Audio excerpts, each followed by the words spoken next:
seem so, just stuck to their way of that more jobs will be created. That's the thing that I don't, because I understand where you're coming from about it's not going to create the jobs, but how do you get the Democrats to, convince, to kind of look at a balanced thing and that you can't have every job at $15 an hour. Well, we're going to have to we're going to have leaders again. We're going to have leadership. I mean, when we talk about like Dwight Eisenhower, when we talk about Ronald Reagan, they had opposite party Congresses. They went in and worked with speakers of the House and created legislation that didn't compromise their principles, but instead they built a coalition around key principles that they agreed upon. Right now, we don't have that. Barack Obama does not go to the Congress and say, "This is what I want. Tell me what you want." They might have that discussion, but they don't leave that discussion with a coalition to have those key principles addressed in legislation. We have to get back to that. Regardless of who becomes president, they're going to have to sit down with leaders in the Senate, leaders in the House of different parties, and they're going to have to build once again that coalition of consensus and actually govern. We're not governing right now, and that's the problem. That's very true, because it just seems like that we've lost our ways as far as how we compromise. That yes, it's like whatever political parties are in charge. It seems to me that you have to give it 70, 80, 90%.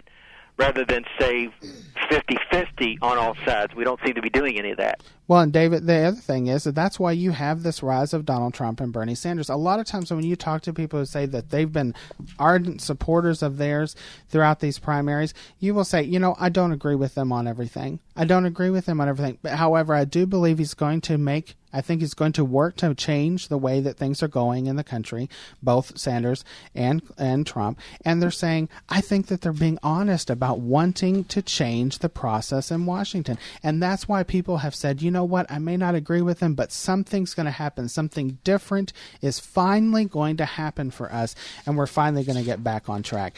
And that's what a lot of people are hoping for in these candidates. And you know what? I just hope and pray that these candidates who have made a lot of these promises will keep up with them and will actually do that, because people want a change for sure.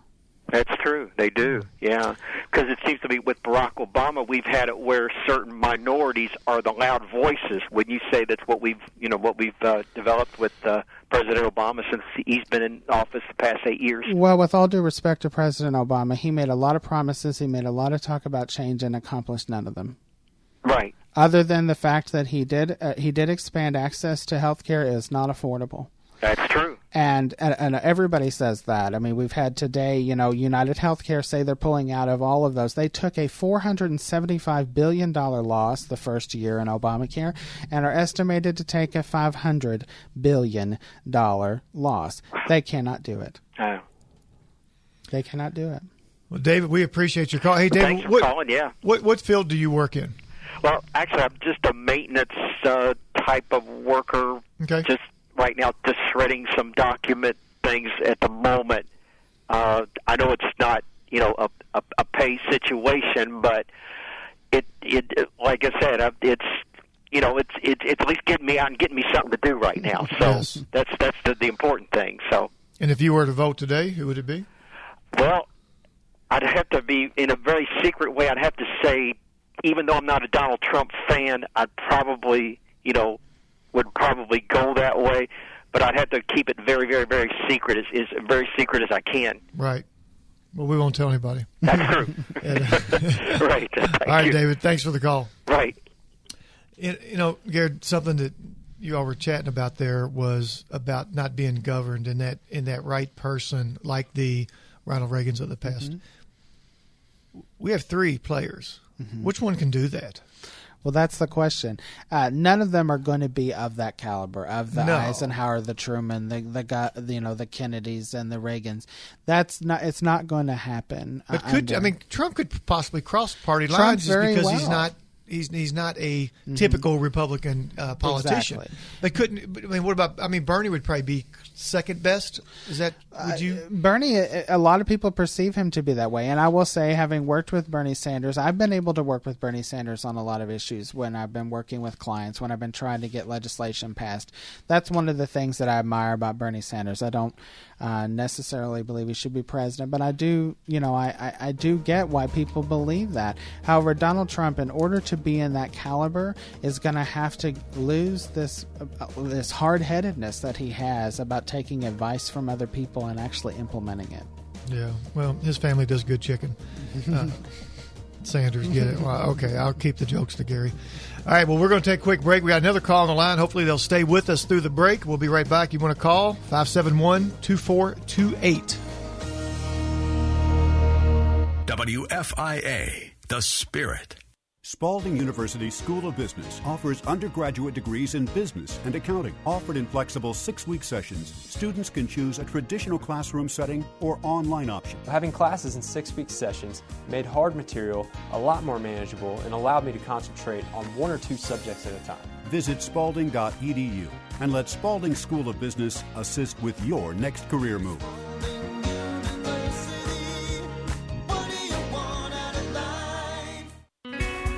The real estate market is hot right now. Are you thinking of buying or selling your home in this market? Do you have any questions about preparing your home to sell? Are you even thinking about real estate investing? Do you have questions about financing a piece of property, or should you refinance your current home? Let me assist you in all of your real estate needs. Hire the hardest working real estate agent you'll ever meet, Elizabeth Monarch with Keller Williams Louisville. When the time comes to making that important decision of buying or selling your home, call me. I want to be your realtor. Search for all homes at ElizabethMonarchGroup.com. Like me on Facebook.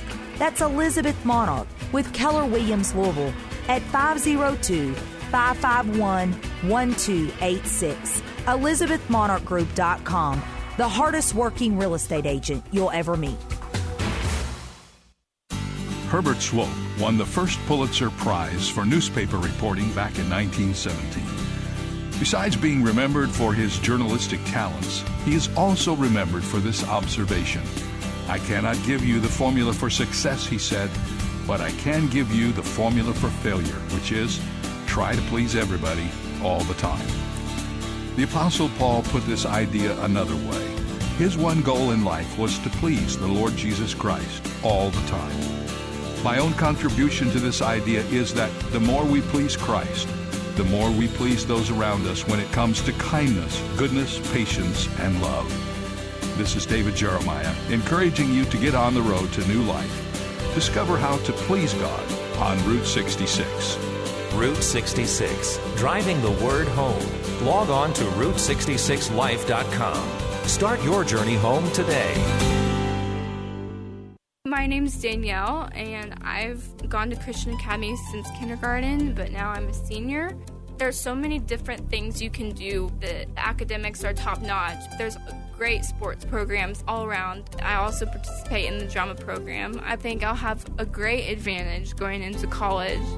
And the mission program at Cal, it's different than so many other schools. I went with a team of about 20 around La Paz, Honduras. We took medicine. We had a medicine drive at school. For some of these people, this is a once-a-year thing. The Hondurans didn't have really anything by, I guess, America's standards, yet they seemed to me to have everything because they were so loving and they had Christ. It was just a really awesome experience because it was just so humbling, I think. If this sounds right for your family, check out Christian Academy's website or call and schedule a tour. Can't imagine what life would be without Christian Academy.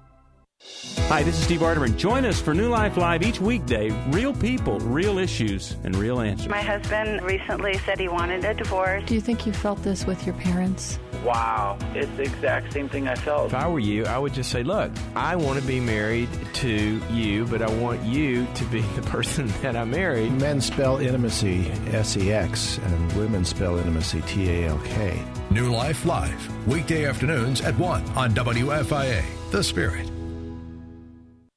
You're listening to Just Ask Joyce on WFIA, The Spirit.